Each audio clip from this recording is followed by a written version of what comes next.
이런 제목으로 말씀을 전하도록 하겠습니다. 아멘. 오늘 우리가 본 성경은 크게 두 파트로 나눌 수가 있습니다. 세례 요한이 예수님께 질문한 질문이 18절에서 20절까지 나와 있고, 예수님의 답변이 21절부터 23절까지 나와 있습니다. 그리고 오늘 본문에서는 우리가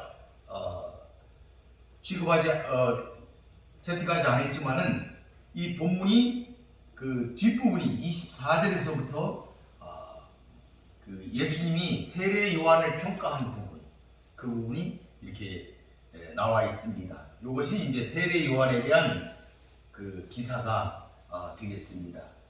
오늘 이 내용을 보게 되면은, 그러니까 세례 요한이 그 보고를 받아요. 제자들로부터 보고를 받고 요한이 예수님께 질문을 하는 것, 그리고 예수님의 답변, 이것이 오늘의 주요 내용이 되겠습니다. 요한의 제자들이 옥에 갇혀 있는 요한에게 소식을 전했다, 이렇게 마태복음은 이야기하고 있습니다. 그 마태복음 11장 2절에 보게 되면은 요한이 옥에서 그리스도께서 하신 일을 듣고 제자들을 보냈다, 이렇게 마태복음은 이렇게 기록하고 있어요. 그런데 이제 이 누가복음에서는 바로 18절에 보면 요한의 제자들이 이 모든 일을 그에게 알리니, 이렇게 이제 설명을 하고 있어요. 요한의 제자들이 이 모든 일을 그에게 알렸다. 어디에 알렸느냐? 옥에 있는 요한에게 알렸다, 이런 내용이 되겠습니다. 그러면 어떤 걸 알렸냐? 이 모든 일을 알렸다, 이렇게 18절에 말하고 있어요. 성경 우리가 7장 바로 위에 17절을 보게 되면은 예수께 대한 이 소문이 온 유대와 사방에 두루 퍼졌다.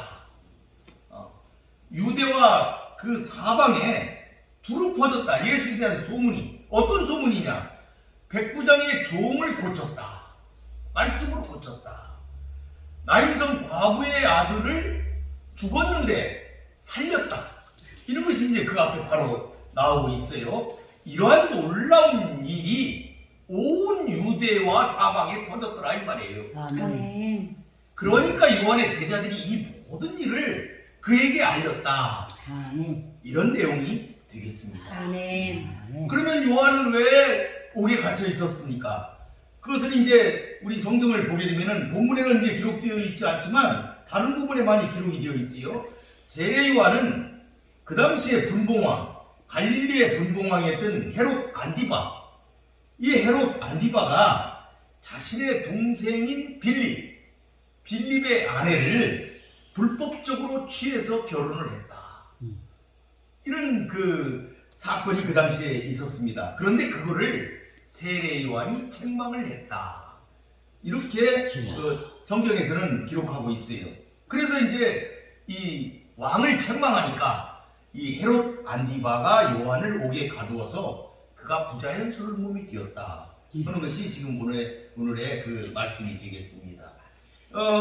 그렇지만 요한이 투옥이 된 건 맞는데 어느 정도 자유스러웠다. 어느 정도는 자유가 있었다. 제자들도 만나고 이렇게 할 수 있고 대화도 할 수 있고 할 정도로 그가 그렇게 꼭 묶여있는 상태는 아니었다 하는 것을 이 말씀을 통해서 우리는 알아볼 수가 있습니다. 그래서 그의 제자들은 지금 예수님에 대한 온 나라에 퍼진, 온 유대와 사방에 퍼져있는 이 소문을 요한에게 전했다, 이 말입니다.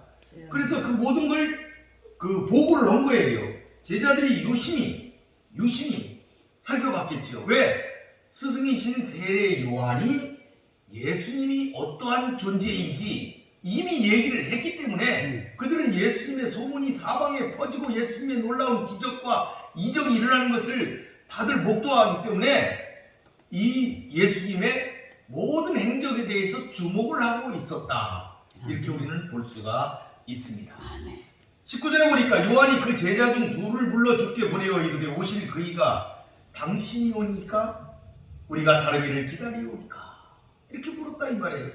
그런데도 불구하고 요한은 그런 소식을 들었는데 그런데 이 예수님이 정말 우리가 기다리는 메시아일까 하는 의문을 가졌다. 이런 내용이 본문의 주요 말씀이 되겠습니다. 그런데도 누가는 이 본문에서 죽게 보내었다. 큐리어스라는 단어를 쓰고 있어요.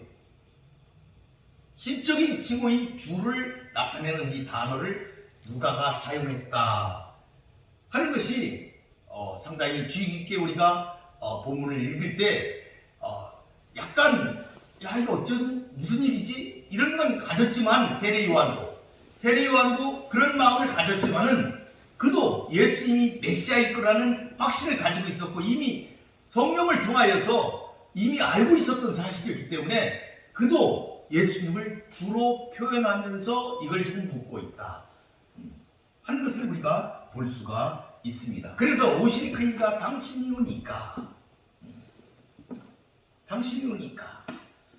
바로 당신께서 오실 그분이십니까? 혹시 당신이 오실 그분 맞습니까? 아멘. 이렇게 지금 세례 요한이 묻는 것입니다. 그러니까 단순한 호기심에 따른 질문이라기보다는 세례 요한 자신의 메시아에 대한 어떤 기대, 자기가 메시아를 바라보고 있는 기대, 그것과 다소 다른 어떤 예수님의 행적을 본 뒤에 품게 된 의심 어린 질문이다.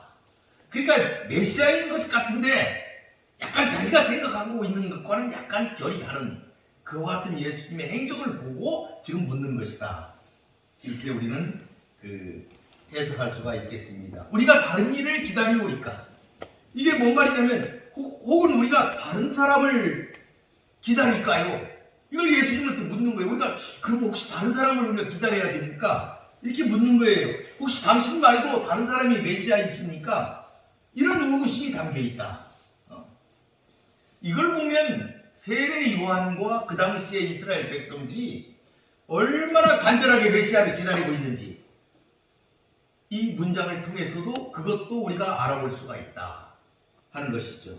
그러면 이 세례 요한은 왜 이런 질문을 우리가 지금 우리 믿는 사람들이 볼 때는 어리석은 것 같은데 이런 생각이 들 수 있을 정도의 이런 질문을 예수님께 했을까? 그건 세례 요한이 가지고 있는 메시아관, 메시아가 어떻더라 하는 이 메시아에 대한 그의 그 기대나 그 생각과 그것이 달랐기 때문에, 그러니까 관점의 차이가 있었기 때문이에요. 세례 요한은 예수님을 메시아로 분명히 인정을 했었어요. 그는 메시아를 그런데 무서운 심판자로 알았던 거예요. 심판하시는 예수님, 모든 불의를 심판하시는 예수님으로 메시아로 알았던 거예요. 그리고 민족을 구원할 위대한 구원자, 선지자로 그런 예수님을 이해했기 때문에 이런 확신이 지금 흔들리고 있는 거예요. 아멘. 자기는 예수님을 이렇게 메시아를 지금 기다리고 있고 모든 백성들이 그와 같은 메시아를 지금 기다리고 있는데 메시아가 오셨는데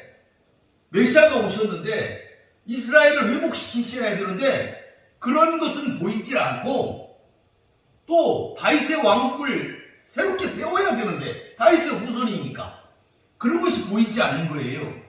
주여. 막상 예수님이 이 땅에 오셨는데 그 말씀하시는 거나 행동하시는 것이 자기가 생각했던 메시아와는 많이 달라요. 병자들이나 돌보고 뭐 죽은 사람을 살렸다 그러고 뭐 가난한 자들에게 친구가 된다고 그러시고 또 뭐 세리나 창녀나 이런 사람들과 가까이 하고 이게 뭐 이게 정통적인 히브리인들 유대인들로서는 하지 않는 그런 행동들을 하시면서 그가 이스라엘 사람들에게 나타나셨기 때문에 그는 이게 이상하다. 왜 이러시지? 그리고 나는 예수님의 길을, 메시아의 길을 평탄케 하기 위해서 앞세 보낸 그러한 사람인데 나는 세례 요한은 내가 지금 옥에 갇혔는데 나를 구해 주셔야 되는데 당연히 나를 꺼내셔서 나를 옆에 두시고 일을 하셔야 될 텐데 그런 건 보이질 않는 거예요. 주여. 자기는 여전히 메시아가 오셨는데도 자기는 감옥에 갇혀 있는 거예요. 주여. 이해할 수가 없는 거예요. 메시아가 오셨는데 어떻게 내가 계속 감옥에 갇혀있지? 메시아가 오셨으면은 적어도 나는 예수님이 나중에 세례요한을 평가한 걸 보면은 사람이 여자가 낳은 사람 중에 제일 크다고 그랬는데 어떻게 나 같은 사람이 옥에서 나오질 않고 계속 감옥에 갇혀 있는 이런 현실, 이 뭔가 이상한 현실. 그렇기 때문에 세례요한은 그와 같은 것들에 대해서 의심을 가졌다. 이렇게 볼 수가 있습니다. 그래서 이 예수님이 이 땅에 오셨는데 이스라엘의 역사적인 해방, 자유의 회복 이런 거는 이루질 않으시고 하늘나라, 죄사함의 번세 주여. 이런 것과 합쳐서 치유의 이정만, 병 고치는 이정만 예수님이 보여주시는 거예요. 주여. 그렇기 때문에 세례요한은 본문에서 예수님에 대한 메시아로서의 그 어떤 것을 확신하지 못하고 오해 섞인 질문을 예수님께 하게 되었다 아멘. 하는 것이죠. 이와 같은 그릇된 메시아간에 대해서 예수님께서는 22절, 23절을 통해서 아니다, 네 생각은 잘못되었다 이렇게 수정하시면서 그에게 간접적으로 지도를 해주시는 그런 본문의 말씀이 되겠습니다. 아멘. 예수 그리스도의 길잡이로서 이 세상에 왔던 세례요한조차도 그의 메시아 관에 문제가 있었다면 당시 이스라엘 백성들은 얼마나 잘못된 메시아관을 가지고 있겠습니까? 주여. 지금도 유대인들은 유월절을 지내면서 그들이 메시아를 기다린다는 것을 나타내기 위해서 문을 열어놓고 식탁에 빈 의자를 하나 갖다 놓고 지금도 식사를 한다고 합니다. 이처럼 그들은 메시아가 이미 왔다는 사실 자체를 인정하지 않고 여전히 구약성경에서 예언된 메시아, 그분이 오실 것이다. 이 나라를 구원하시는 분이 오실 것이다. 모든 불의를 깨부수고 우리를 구원하시는 그런 분이 오실 것이다라는 꿈에 젖어 있는 것입니다. 잘못된 메시아관을 가지고 있다. 그것을 우리가 알 수가 있어요. 이런 메시아관의 오류는 그 당시에 세례 요한과 이스라엘 사람들 이들에게만 있는 것이 아니고 지금 많은 교회와 성도들에게도 있다. 자신들이 원하는 그리스도관을 가지고 있어요. 그리스도는 이래야 된다. 그리스도가 이럴 것이다. 그래가지고 그렇게 마음대로 해석을 하는 거죠. 성경에 오류가 일어나고 있는 거예요. 성경을 통해서 예수님은 메시아가 어떤 분이라는 것을 말씀하고 계시는데 우리는 성경을 뛰어넘어서 성경을 우리가 해석해가지고 우리가 이런 예수 그리스도가 오셔야 될 것이다. 이런 예수가 되어야 될 것이다. 교회는 이래야 될 것이다. 하면서 자기 나름대로의 어떤 기준을 가지고 주님을 바라보고 있다. 이런 오류를 지금도 많은 것들이 그렇게 적용하고 있다는 사실을 우리들이 깨달아야 됩니다. 아멘. 민중신앙, 해방신앙 이런 것이 그러한 부류에 속한다. 아멘. 예수님이 가난한 자들을 위해서 오셨다는데 해방해야 되지 않느냐? 해방신앙. 주여. 우리는 이런 오류에서 벗어나야 되겠습니다. 아멘. 20절에 보니까 그것이 이제 세례 요한의 제자들이 예수님께 나아가서 그 질문하는 그런 모습이 20절에 있고 21절에 보면은 마침 그때 예수께서 질병과 고통과 앞뒤 들린 자를 많이 고치시며 또 많은 맹인을 보게 하셨다. 그래서 이제 제자들이 예수님께 갔더니 예수님께 갔을 때의 장면이 지금 이제 그려지고 있는 거예요. 그 예수님을 둘러싸고 있는 풍경이 어떤 풍경이었느냐? 병든 자들을 지금 고치고 있더라. 귀신 들린 자를 고쳐주고 계시더라. 그리고 많은 맹인들이 보게 눈을 뜨는 그와 같은 장면들이 그곳에서 벌어지고 있었습니다. 본 그 21절은 마태복음에는 없는 독특한 기사입니다. 이 기사는 요한의 제자들이 세례 요한의 제자들이 직접 목도했다, 직접 보았다, 현장감을 나타내는 그런 구절이라고 볼 수가 있습니다. 그러니까 요한의 제자들이 그곳에 당도했을 때 예수님은 이와 같은 일들을 하고 있었다 하는 것을 지금 보여주고 있는 거예요. 그러니까 지금 이게 중요한 게 있는데 요한의 제자들이 예수님께 나와서 질문하고자 하는 요지가 뭐예요? 당신이 메시아시니까 이거지 않습니까? 당신이 메시아시니까 이건데 이 질문의 내용 메시아가 누구인가? 메시아는 무슨 일을 하시는가? 이것과 지금 예수님의 치유 사역이 밀접하게 관련되어 있다 하는 것을 지금 우리는 이 구절을 통해서 알 수가 있다. 예수님은 그 질문에 대해서 직접적인 응답을 하지는 않으셨지만 간접적인 행동을 통해서 그들이 깨닫기를 원하셨다 아멘. 하는 것을 우리가 볼 수가 있어요. 예. 그가 하시고 계신 바로 그 일이 자기가 메시아다, 내가 메시아다 하는 것을 드러내는 일이다. 아멘. 이것을 그들이 깨닫기를 원했다. 이와 같은 말씀이겠습니다. 주여.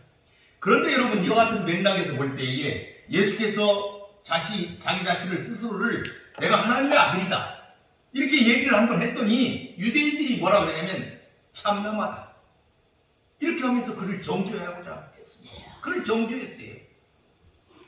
그때 예수님이 뭐라고 하셨어요? 만일 내가 내 아버지의 일을 행치 아니하거든 나를 믿지 말려니와 내가 행하거든 나를 믿지 아니할지라도 그 일을 믿으라. 예수님이 뭐라고 하시죠? 예수님이 하시는 건 이 말씀이잖아요. 내가 하는 행위가 바로 하나님의 아들임을 나타내는 것이다.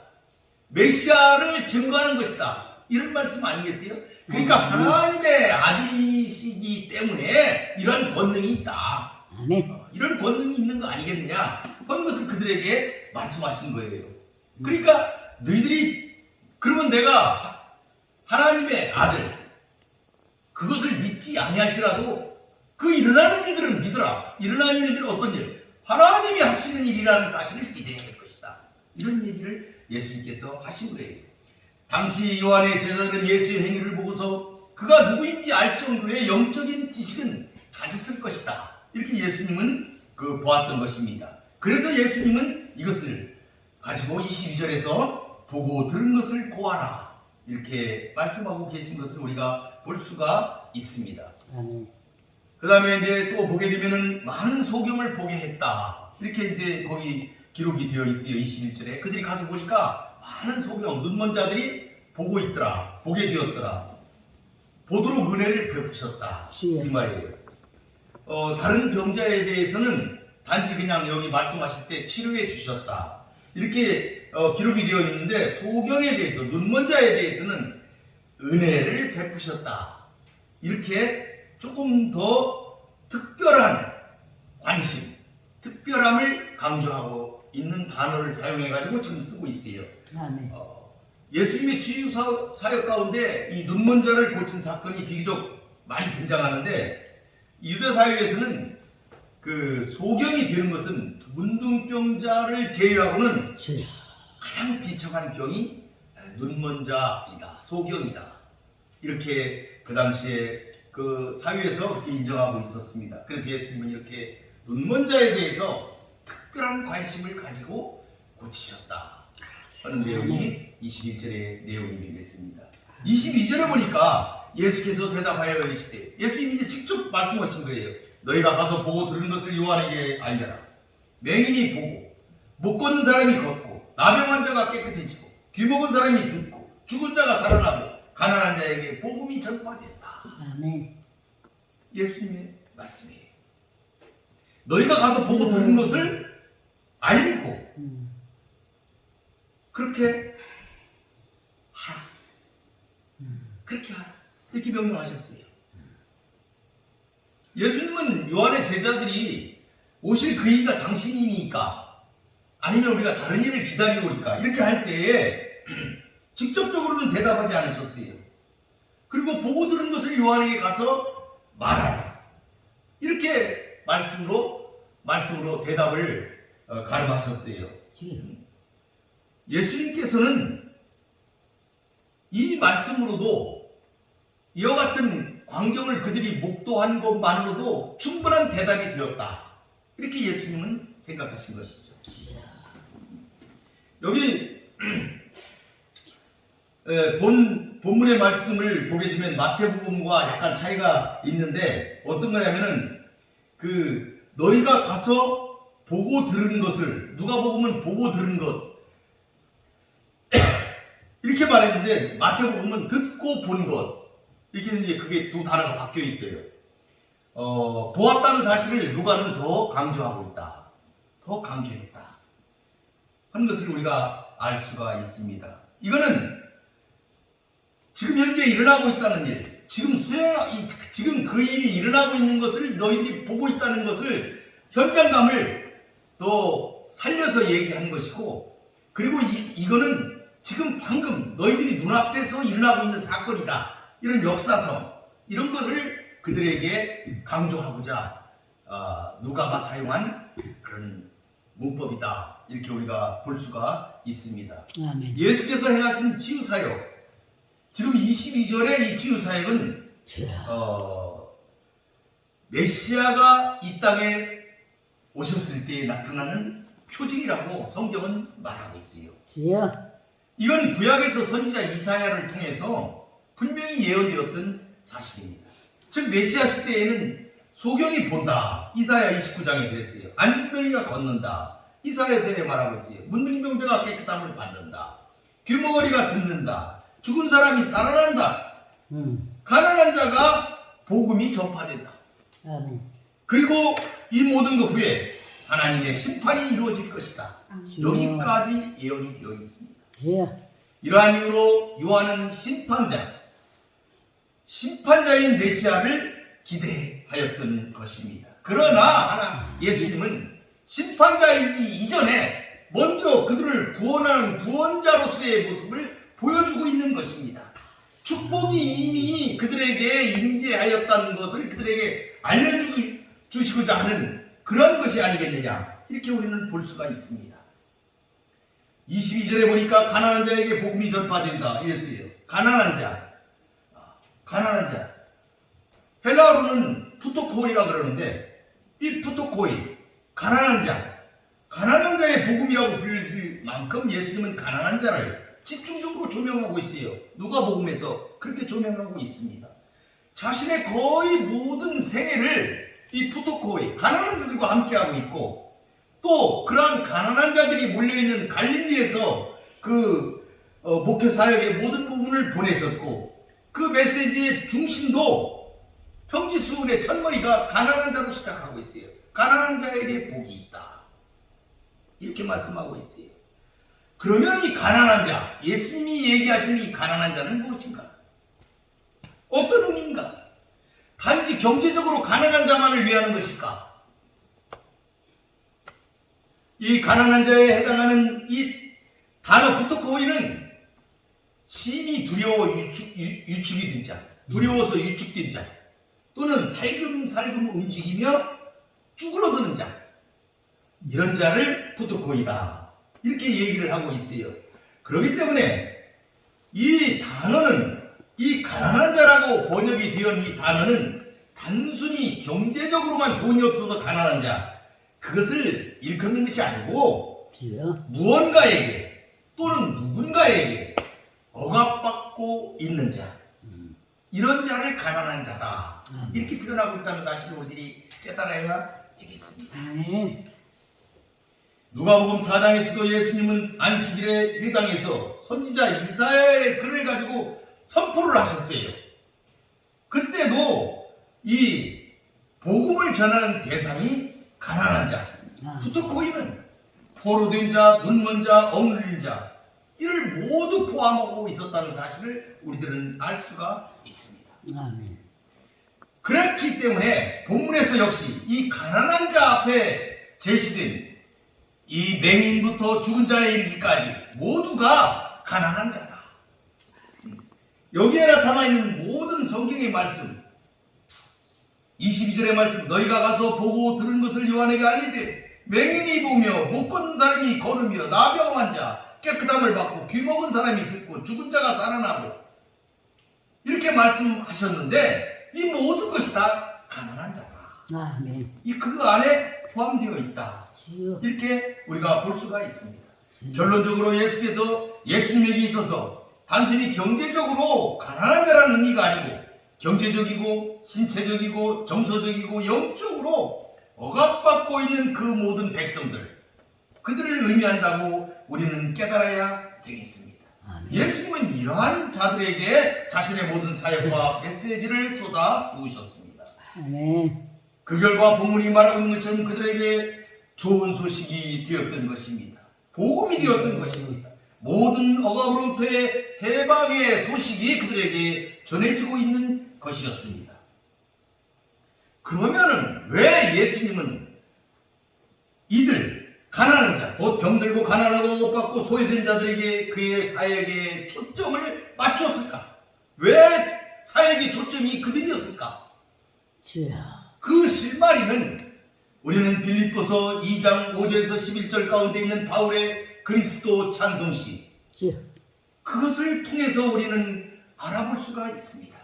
예수 그리스도는 하나님과 동등한 영광을 버리시고 사람의 형상을 취하심으로 자신을 그 밑바닥까지 내던지셨고, 그리고 다시 한번 그는 인간의 가장 밑바닥인 가난한 자의 삶으로 내려오셨던 것입니다. 이것이 바로 누가복음에 주된 내용인 푸토코이, 가난한 자에게 전해지는 복음의 의미를 이해하게 하는 실마리가 빌립보서에 있다. 왜 예수님이 이들에게 사역에 초점을 맞췄는가? 그가 가난한 자로 이 땅에 오셨기 때문이라는 사실을 우리는 실마리로 그를 깨달아 할 수가 있다. 이런 내용이 되겠습니다. 23절에 보니까 누구든지 나로 말미암아 실족하지 아니한 자는 복이 있다 하셨습니다. 복이 있다. 그런데 여러분, 이 23절의 본문의 말씀은 복이 있다 뒤에 있는데 이게 팔복처럼 복이 있도다. 나로 말미암아 실족하지 않는 자요. 이런 말이에요. 그 원어는 이렇게 되어 있어요. 복이 있다. 복이 있다가 더 강조되어 있어요. 복이 더 강조점이 복이 있다. 어떤 자에게 복이 있다. 심령이 가난한 자에게 복이 있다. 복이 있도다. 심령이 가난한 자예요. 요같이 복이 있도다. 나로 말미암아 실족지 않는 자요. 이렇게 되어 있다. 이 복은, 여러분, 이 복은 그 원천적으로 신들이 누리는 행복을 얘기합니다. 그러니까 우리가 신들이 누리는 행복의 복을 누려라 이 말이에요. 그런 복을 우리가 누리기를 예수님이 갈망하신다는 것을 우리가 알 수가 있어요. 그 단어로 사용되어 있어요.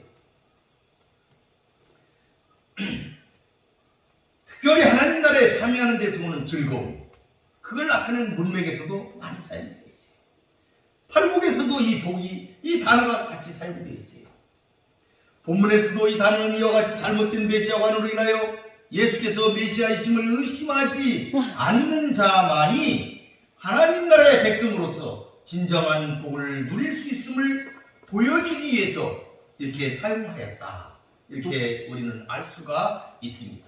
아멘. 지금도 예수님을 메시아로 믿지 못하는 세력이 있다는 것을 우리들이 알 때 인간의 잘못된 확신이나 교만이 얼마나 무서운지 우리는 깨달아야 되겠습니다. 아멘. 실족하지 말아야 되겠습니다. 그러면 본문에서 실족을 한다 그랬는데 장애물이 있기 때문에 실족하는 거 아니겠어요? 어떤 장애물 때문에 그들이 예수님의 정체성을 의심하고 불신하게 되는가? 그 장애물이 무엇인가? 거듭 말하지만 요한과 당시의 유대인들이 예수님을 메시아로 보는데 장애물이 된 것은 메시아를 심판자로 보았던 그들의 메시아관에 있다는 사실을 다시 한번 깨달아야 되겠습니다. 그것이 걸림돌이 되어 예수님의 메시아 되심을 확신하지 못하게 되었던 것입니다. 구약 선지자 이사야도 이미 오실 메시아께서 어떤 사람에게는 거치는 돌이 될 것이라고 예언한 바가 있습니다. 거치는 돌이 되지 않도록 하여야 합니다. 우리는 바로 예수님을 이해하고 믿고 바라고 살아야 된다는 사실을 이사야가 이미 오래전에 거치는 돌, 우리가 가는데 우리를 막는 그런 돌, 그것이 되면은 안 되겠다. 이 복음이 어떻게 거치는 돌이 되어야 되겠냐 하는 것을 우리가 한번 생각해 보아야 되겠습니다. 이 본문에서 예수께서 의도하는 바는 그들이 메시아에 대해서 이제까지 생각하는 것들을 잘 살펴보고 또한 성경의 예언이 그에게 어떻게 성취되었는지 잘 간파해가지고 예수를 바로 이해하고 믿어라. 이런 촉구인 것입니다.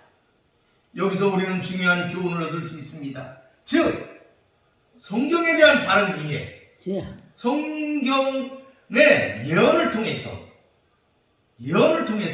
우리에게 주어진 그 말씀, 성경에 대한 그 바른 이해, 믿음이 전제가 되지 않으면 그 어떤 것도 예수님을 구주로 받아들이는데 걸림돌이 될 수밖에 없다는 것입니다.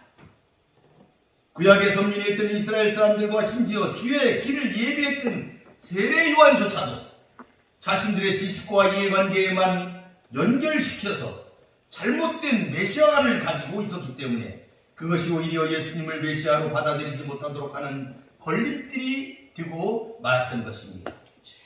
이처럼 오늘날 우리의 예수에 대한 지식이나 가치관이 말씀에 기초한 영적인 깨달음과 믿음에 근거해야 되는 것이지, 그렇지 않으면 예수를 믿어 구원을 얻는데 아무런 유익이 되지 않는다. 그걸 우리가 알아야 되겠습니다.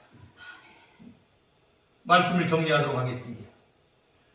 세례요한 그는 옥중에서 자신의 제자들을 예수께 보내어 그가 과연 메시아인지 확인하는 질문을 했습니다. 오실 그이가 당신입니까? 아니면 다른 일을 기다릴까요? 이렇게 물었습니다. 물론 그가 예수님을 메시아로 믿지 못해서 이러한 질문을 한 것은 아니었습니다. 세례요한은 이미 예수님을 하나님의 어린 양으로 고백했고 메시아 됨을 믿고 있었습니다. 그러나 그는 예수께서 행하시는 일을 듣고 의심을 갖게 되었습니다. 예수께서 당시 행하시는 일이 메시아가 이루실 일에 대한 요한 자신의 예상과 맞지 않았기 때문입니다. 세례 요한과 같은 인물조차도 메시아가 강력한 왕으로 임하셔서 이스라엘을 정치적으로 회복할 것이다, 이렇게 여긴 유대인과 같았음을 보여줍니다. 이에 예수께서는 요한의 제자들에게 맹인이 보며 못 걷는 자가 걸으며 나병 환자가 깨끗함을 받으며 귀머거리가 들으며 죽은 자가 살아나며 가난한 자에게 복음이 전파되는 것, 그것을 요한에게 전하라고 하셨습니다. 이는 예수께서 자신이 메시아의 예언을 성취하고 계시고 있다 하는 것을 확인시켜주는 말씀입니다. 동시에 메시아 사역의 본질이 무엇인지 그것을 가르쳐주고 계시는 것입니다. 즉 예수께서는 구약의 예언에 들어 왕으로 오신 분이면 틀림이 없지만 왕의 초림은 심판주로서가 아니라 죄인을 돌보고 구원하시는 구속주로서임을 밝혀주신 것입니다. 그러나 세례 요한의 질문은 자칫 그 질문을 들은 사람들로 하여금 세례 요한을 폄하하게 하는 소지가 될 수 있는 그러한 부분을 남기게 되었습니다. 그래서 예수님께서는 세례 요한에 대한 어떠한 그 세례는 평가를 하셨는데, 어떤 선지자보다도 나은 자다, 메시아의 길을 예비하는 구약의 마지막 선지자다, 여자가 낳은 자 중에 가장 큰 자다, 이렇게 예수님은 그를 평가하셨습니다. 실로 세례 요한의 주례는 구약의 선지자 말라기에 의해 이미 예언된 위대한 자이었습니다. 그러나 예수님은 누구든지 나로 말미암아 실족하지 아니하는 자가 복이 있다, 아멘. 이렇게 말씀하셨어요. 아멘. 위대한 신앙인 아브라함, 세례 요한도 하나님의 뜻을 잘못 이해하는 현실을 우리는 목격하게 됩니다. 하나님이 말씀하신 것을 그대로 믿고 따른 것 같지만 자기 판단으로 이해하려는 그런 어리석은 시도가 있었습니다. 누가복음 7장 28절에 여자가 낳은 자 중에 요한보다 큰 자가 없다, 그러나 하나님의 나라에서는 극히 작은 자라도 그보다 크다, 이렇게 결론적으로 예수님이 말씀하고 계십니다. 복음과 성령을 이해하지 못할 때, 우리가 성령으로 인도함을 받지 못할 때 우리는 잘못된 그리스도관을 갖게 됩니다. 여자가 낳은 자란 땅에 속하는 자를 얘기합니다. 하늘에 속한 자란 성령으로 난 자를 말씀하고 있습니다. 아멘. 그 차이는 구약에 속한 자, 신약에 속한 자, 그 차이만큼 차이가 있습니다. 성령으로 난 자는 늘 성령의 인도를 받으며 대답을 얻는 자입니다. 그래서 하늘에서는 작은 자라도 세례 요한보다도 더 큰 자가 된다, 더 귀한 자가, 더 소중한 자, 더 대접받는 자다, 이렇게 예수님이 말씀하고 계시는 것입니다. 아멘. 성도 여러분, 가난한 자에게 임하시는 예수님의 우리의 정치적 목적이나 이익을 위한 수단으로 삼지 말고 주여. 우리를 긍휼히 여기시며 구원하시는 은혜의 예수님으로 바로 깨닫고 바로 믿어 복된 자가 되어서 실족하지 않는 성도가 되시기를 축원드리겠습니다. 아멘. 말씀을 마치도록 하겠습니다. 아멘. 고맙고 감사하신 아버지 하나님 감사합니다. 오늘은 세례 요한이 예수님께 향하여 주여. 오실 그이가 당신이니까 하신 말씀을 가지고 주여. 은혜를 나누었습니다. 우리는 예수님을 바로 믿고 바로 이해해야 되겠습니다. 성령의 인도함을 받아 살아야 되겠습니다.